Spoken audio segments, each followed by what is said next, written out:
Good morning to 8th class students.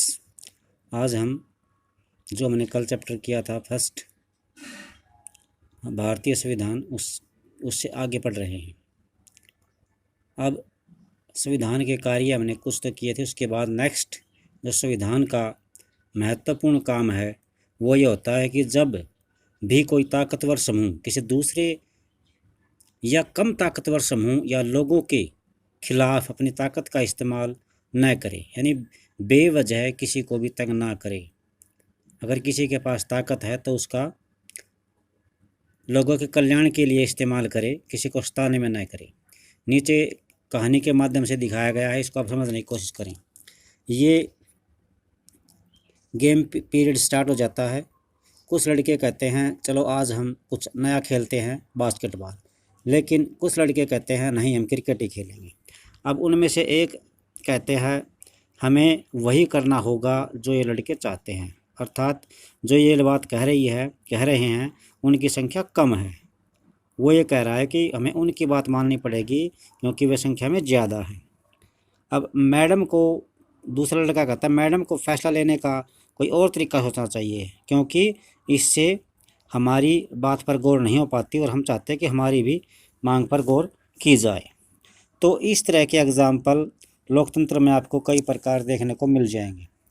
इस तरह के अस्वस्थ हालात, अस्वस्थ इसलिए बोला गया है कि यहाँ पर सभी को साथ लेकर नहीं चला जाता, अल्पसंख्यकों का यहाँ पर दमन किया जाता है, उनका शोषण होता है। इस तरह के अस्वस्थ हालात लोकतांत्रिक समाजों में पैदा हो जाते हैं, जहाँ बहुमत वाला गुट ऐसे फैसले लागू करता है जिसमें अल्पसंख्यकों की सहमति या रजामंदी, उनके विचारों का महत्व नहीं दिया जाता और उनका नुकसान होता है। जैसा कि इस कहानी से पता चलता है कि बहुमत की निरंकुशता का खतरा हर समाज में बना रहता है।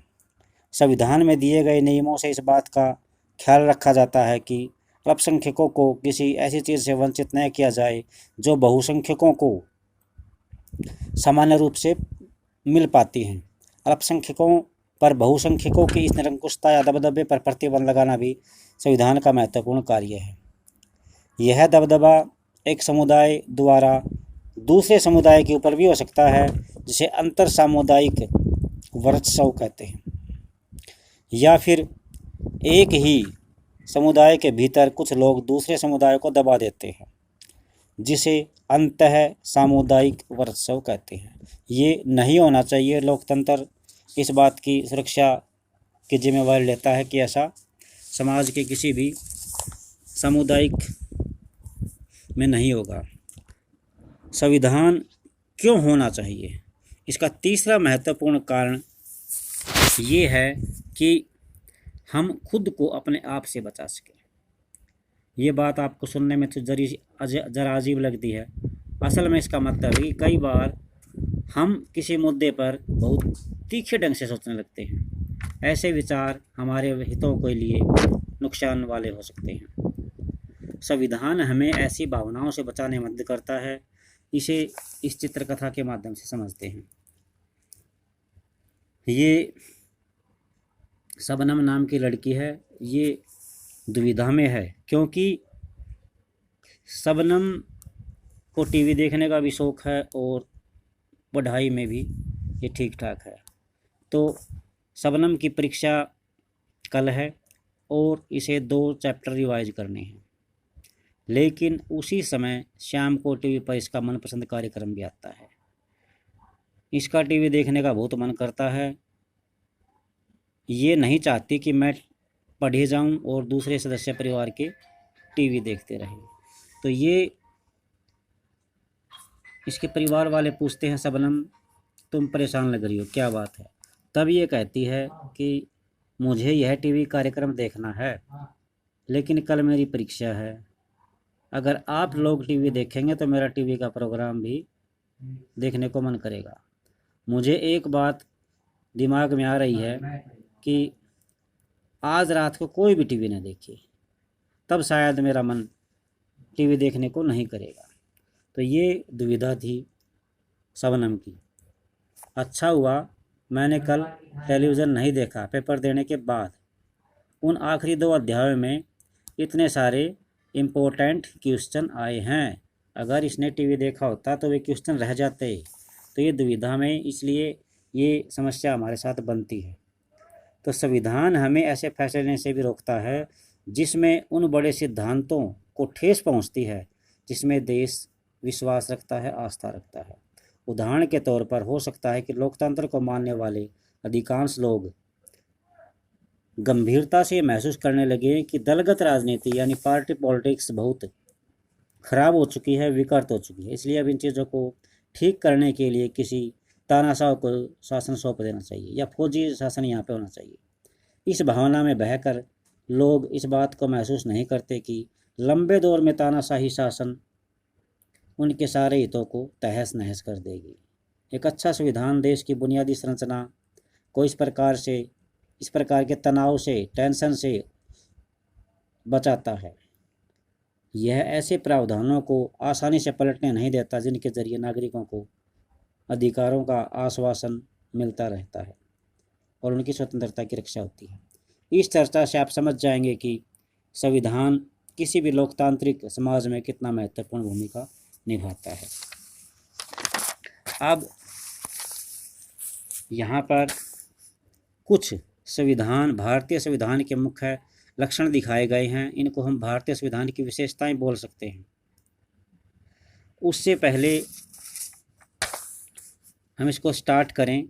यहाँ पर ये चित्र के माध्यम से दिखाया गया है। संविधान सभा के सदस्यों के बीच में भारी एकता की जबरदस्त भावना थी। भावी संविधान के एक एक प्रावधान पर जमकर बहस हुई, चर्चा हुई और सभी लोग सहमति विकसित करने के बारे में सीरियस थे। ये जो चित्र है इसके बीच में सरदार वल्लभ भाई पटेल दिखाई दे रहे हैं, जो संविधान सभा के एक मुख्य सदस्य थे।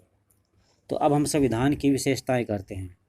संविधान की विशेषताएं देखने से पहले हम इसके संघर्ष के बारे में देखते हैं। 20वीं सदी तक आते आते भारतीय राष्ट्रीय आंदोलन कई दशक पुराना हो चुका था। स्वतंत्रता संघर्ष के दौरान राष्ट्रवादियों ने इस बात का काफ़ी विचार किया था कि स्वतंत्र भारत किस तरह से होना चाहिए, क्या इसकी स्थिति हो, क्या इसमें रूल रेगुलेशन हो। ब्रिटिश शासन के अंतर्गत उन्हें जिन नियमों को मानना पड़ता था उन नियमों को मानना पड़ता था जो उन्होंने बनाए ही नहीं थे। यानी अंग्रेजी शासन था तब अंग्रेज़ों के नियम चलते थे। औपनिवेशिक राज्य के लंबे अत्याचारी शासन ने भारतीयों को इतना मजबूत जरूर कर दिया था कि स्वतंत्र भारत को एक लोकतांत्रिक देश होना चाहिए।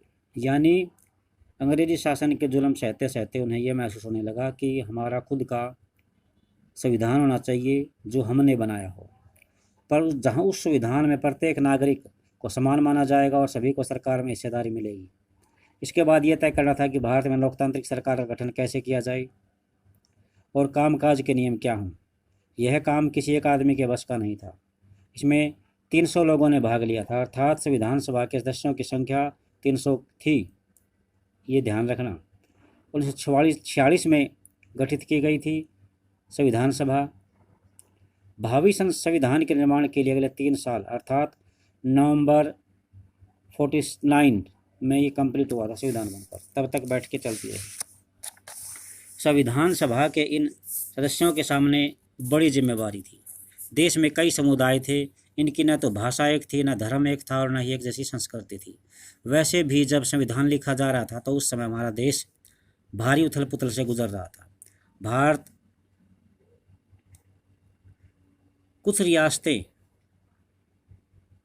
और पाकिस्तान का लगभग बंटवारा तय हो चुका था। कुछ रियासतें थी जो ये तय नहीं कर पा रही थी कि उनका भविष्य किस तरह होगा, वे कहाँ पे जाएंगी।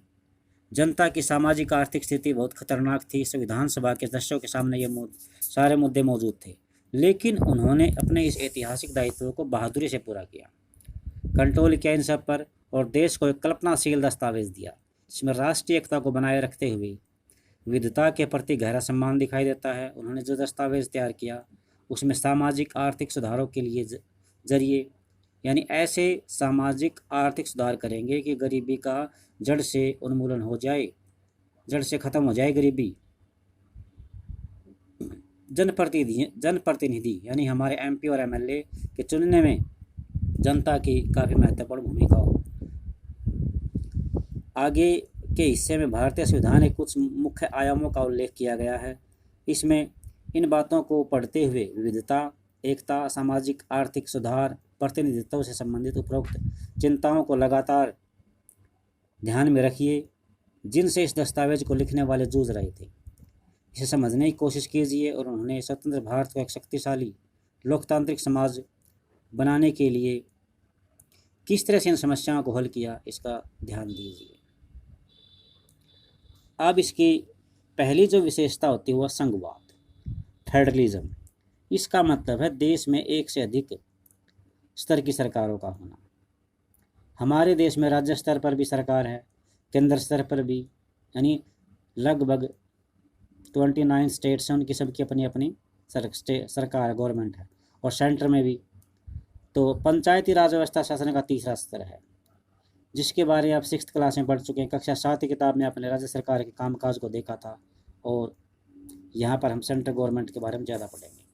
भारत में इतने सारे समुदायों की उपस्थिति का सीधा मतलब था कि यहाँ शासन की एक ऐसी व्यवस्था विकसित की जाए जिसमें राजधानी दिल्ली में बैठे हुए मुट्ठी भर लोग पूरे देश के फैसले न ले पाएं।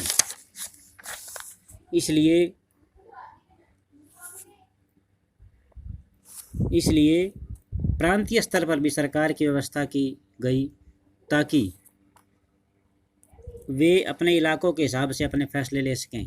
भारत के राज्यों को कुछ मुद्दों पर फैसले लेने का स्वतंत्र अधिकार है। राष्ट्रीय महत्व के सवालों पर सभी राज्यों को केंद्र सरकार द्वारा बनाए गए कानूनों को मानना पड़ता है। कार्य क्षेत्र की स्पष्टता के लिए संविधान में कुछ सूची दी गई हैं, जिसमें बताया गया है कि कौन कौन से सत्र पर सरकार किन किन मुद्दों पर कानून बना सकती है। इसके साथ संविधान भी तय करता है कि प्रत्येक स्तर की सरकार अपने कार्यों के लिए कैसे इंतजाम करेगी, धन का इंतजाम कैसे करेगी। संघवाद के अंतर्गत राज्य सरकार, केंद्र सरकार, केंद्रीय सरकार के प्रतिनिधित्व नहीं होते। अर्थात संघवाद के अंतर्गत राज्य केवल सेंटर के अंडर में नहीं आता, उन्हें भी संविधान से ही अपनी ताकत और अधिकार मिलते हैं। भारत के सभी लोग इन सभी सत्रों पर जो सरकार होती है उन पर बनाए गए कानून और नीतियों के अंतर्गत आते हैं। अर्थात संघवाद में त्रिस्तरीय सिस्टम होता है। सबसे छोटे लेवल पर ग्राम पंचायत, उससे ऊपर स्टेट, उससे ऊपर सेंटर द्वारा बनाए गए रूल सभी को मानने पड़ते हैं। और कई रूल होते हैं जो केवल स्टेट बना सकता है, और कई रूल होते हैं जो सिर्फ जिन पर बनाने का अधिकार सेंट्रल गवर्नमेंट को ही। अब एक छोटा सा पॉइंट बच गया है। संविधान सभा ने सार्वभौमिक वयस्क मताधिकार के सिद्धांत को मान्यता दी थी। तो सभा के सदस्य A.K. अय्यर ने कहा था कि यह कदम आम आदमी और लोकतांत्रिक शासन की सफलता से गहरी आस्था का प्रतीक या ज्ञान कराने वाला, और इस विश्वास पर आधारित होगा कि वयस्क मताधिकार के जरिए लोकतांत्रिक सरकार की स्थापना ज्ञान का उदय करेगी। यह आम आदमी के कुशल क्षेम, जीवन स्तर, सुविधा और बेहतर जीवन स्थिति को प्रभावित करेगी। तो ये सार्वभौमिक वयस्क मताधिकार का महत्व बताया गया है कि जो भी व्यक्ति वोट देंगे वो जागरूक होंगे और सोच समझ कर वोट देंगे किसी को भी। इससे उनकी प्रगति का रास्ता खुलेगा और अपने जीवन में अच्छे प्रतिनिधियों को चुनकर वो भेजेंगे। आज का ये चैप्टर यहीं तक, बाकी जो है कल नेक्स्ट इसका पार्ट होगा, और इसको आप अच्छी तरह से पढ़ना, समझना और इम्पोर्टेंट पॉइंट्स लिख लेना। Thanks for listening me.